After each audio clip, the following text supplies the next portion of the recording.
The crypto market started the week with a modest gain. On average, prices for digital currencies rose about 0.2% by 12:30 Eastern. Bitcoin was actually in the red, though. It fell by about 1.25% since yesterday. It's still worth more than $41,000. Ether prices jumped nearly 2.5% in the past 24 hours, and Ripple's XRP token gained about 0.5%. To find out more about the state of the crypto markets, I caught up with Noelle Atchison of Genesis. The barriers that have been moved out of the way for crypto investors over the past few weeks are actually not that material in the bigger picture. There have been some major milestones that are acting as tailwinds on the regulatory front, such as the executive order, which is showing the entire world that crypto assets are now important enough to warrant attention at the highest levels. But on the other hand, we are seeing constant stream of regulatory challenges. This is a chance for regulators, especially those who are concerned at the erosion of control of funds, of fund flows, to try to regain some of the control through restricting the use of crypto assets. This is not necessarily going to be a big barrier, but it is going to perhaps be it's going to add some uncertainty to investors' outlooks going forward. And as for the uncertainty that we now know what the Fed is going to do, now that we have 25 basis point hikes behind us, we actually have no idea what the Fed is going to be doing over the next few months. The markets are discounting interest rate almost 7 more over the course of the year, 7 more hikes, while the real curve is telling us that that's just not practical or even possible. So there have been some barriers removed, but on the whole, there are still many that remain. The dominance of Bitcoin has been increasing over the past few weeks after a steady period of decline, which shows that Bitcoin's percentage of the total market cap is being eroded by some of the up-and-comers in layer ones, in some of the metaverse tokens, and many of the other new types of DeFi tokens that are out there. This is actually a very good thing for markets. Bitcoin's dominance being eroded shows that the stories are becoming more diversified, that crypto is not just a one-trick pony, and that this really is a transformational technology. Nothing I say is investment advice, but in terms of specific targets, that's impossible to predict, especially given the uncertainty that we've been talking about. The outlook is still good, though, and I can say this from looking at on-chain data. We know that accumulation has been continuing at a slower pace than during most of 2021, but it is still there. We now know that over 80% of Bitcoin in circulation is held in long-term addresses. Over 63% of Bitcoin hasn't moved in over a year. So there's considerable holding activity going on. That doesn't mean the uncertainty is going to let Bitcoin's price start to move yet. When that will change, that's also uncertain. Okay, so those were the prices. Here are the headlines.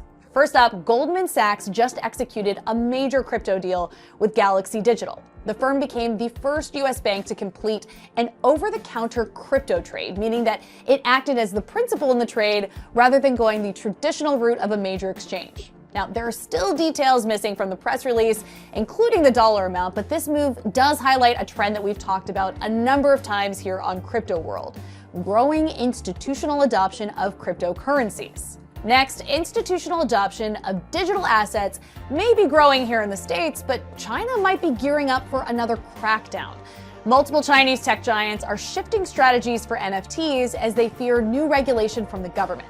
WeChat, for example, just banned a number of platforms aimed at digital collectibles, citing rules violations. Now, it's important to note that these Chinese tech giants aren't brushing off NFTs entirely. Alibaba has an NFT marketplace of its own that it launched last year. NFTs are actually the topic of our main story today. We saw lots of hype around non-fungible tokens in the past year and even last week at South by Southwest. But data from non-fungible shows that NFT trading volume has plummeted in recent weeks and only just begun to bounce back. The average price of an NFT? It's back up to about $4,200 after falling to about $1,600 earlier in March. I spoke to Ben McMillan of IDX to find out what is happening in the NFT market right now. So Ben, of course, IDX is invested in cryptocurrencies like Bitcoin and Ethereum, but I want to start with the state of NFTs. Non-Fungible found that the average price of NFTs has plummeted in the past few weeks. Trading volume has declined too. Now, some have said that it's a bubble that's beginning to burst. Do you agree with that? Yeah, I mean, I think in many ways it's a bubble that has burst. And when you look back to, the boom in NFTs last year, really the summer of last year is when it just seemed like there was this NFT mints all over the place. They were all trading for, insane valuations. Volume was high. I think if you look at weekly volumes, sometime in August of last year, total NFT volume was over $1 billion. You contrast that to last week where it's under 200 million. So I think in many ways the bubble has popped, and that's also, I think, in large part due to just kind of what we've seen in cryptocurrencies, Bitcoin and Ethereum, really since the Q4 of last year, just kind of risk off mode. There's a macro overhang, which Bitcoin and digital assets are not immune to, neither NFTs. It's not to mean that the structural long-term bull case isn't intact, especially with NFTs where we see a lot of interesting things happening on the horizon. But yeah, there was a lot of speculative excess that has been flushed out of the market. So last week we were at South by Southwest and literally everybody was talking about NFTs and new applications of non-fungible tokens. So it sounds like mainstream adoption could be growing. Do you think that this slowdown will affect that trend?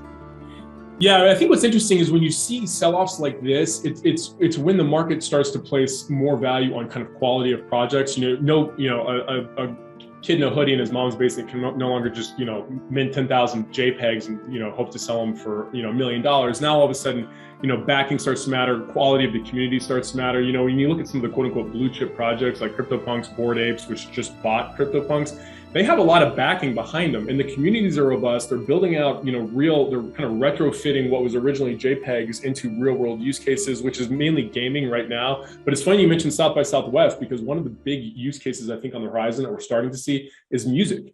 Music royalties, ticketing is a perfect example of using, NFTs as not just memorabilia, but also access to different parts of the show. So you're starting to hear a lot more conversations about use cases of NFTs beyond just, quote unquote, overpriced JPEGs into more of the real world. And so I think you're starting to see now, again, with the market flushing out, investors are starting to place a bias on quality. And even with NFTs that are, mainly just, culturally significant, we're starting to look more towards, like I said, the blue chip projects, the projects where there's something else on the horizon, gaming integrations, et cetera. So you mentioned the application of NFTs in the music industry, but we've also seen growth in the metaverse as well. Does their use in that budding industry protect NFTs somewhat? Yeah, that's an excellent question. And I would actually point, there's a great parallel to just Ethereum. A lot of people point to Ethereum and the use cases off of Ethereum, fundamentally as putting a kind of a floor under that token. And I think in many ways, to the extent that NFTs will be successful and, really going out there and effectuating these real world applications, that will put a floor under NFTs. Now, it's important to remember too, not all NFT platforms are created equal. One of the interesting things we've seen is, and this goes back to Ethereum with the congestion issues, is a lot of NFT volume migrated or is migrating to other chains like Solana or Avalanche that are quicker, much more inexpensive, better suited to facilitate higher transaction, lower priced NFTs. If you're trading a multi-million-dollar CryptoPunk, $100 in gas fees doesn't mean that much. But if you're playing a game that requires lots of transactions, you're looking for gas fees that are pennies on the dollar. And so I think to your point about kind of putting a structural floor under NFTs, I think the answer is absolutely, but we're going to start to see it also discriminate by type of platform that the NFTs are built on, and then also the NFT creator and use case as well. But the use cases absolutely are exactly what I talk about when I say the bullish fundamentals long-term look good. It's because of use cases like this across different industries that start to interact with the real world. So you say that the use case long-term looks good. You're bullish on that. So when do you think we're going to start to see more of an upswing in the prices of NFTs? I think a lot of it too is just the macro overhang, just the risk-off environment we're seeing. Everything we do in our business is very systematic, very model-driven. We started taking risk off the table for our clients, back in Q4 of last year, and we're still risk-off.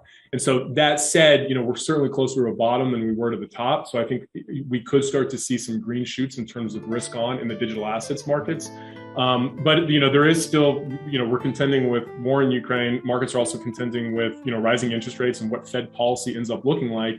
And so kind of for the first time ever, crypto investors are now having to also, start to think about these things just like more traditional investors. And part of that is just the increasing institutionalization of Bitcoin, which affects everything else, Bitcoin and Ethereum. NFTs aren't immune from that. So I think we're going to have to start to see more of just kind of dollars coming in off the sidelines, bidding up risk assets in general before we start to see some life breathed into NFTs. But again, to your point about kind of individual use cases, you're starting to see some projects here and there get traction because, if Audius, which is a small, protocol, just signed a deal with Spotify to, provide, non-fungible tokens for music artists, there's a bullish case right there. And so the development in NFTs is very bullish. I think once the macro markets start to pivot back towards risk on, we can see a real catalyst to the upside.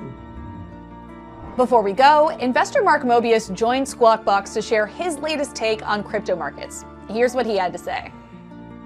I thought when this thing broke that the cryptocurrencies would do well because Russians would rush into crypto in order to convert their wealth into crypto and then get money out. But as you know, now U.S. Congress is beginning to look very carefully at a bill to stop that, to really regulate crypto and go after those people that are using crypto to escape the sanctions. So crypto is fine for those people that are in trouble that can't get money out. But generally speaking, I would prefer to have good equities, companies that are the earnings are there and they're going to be growing even in this environment.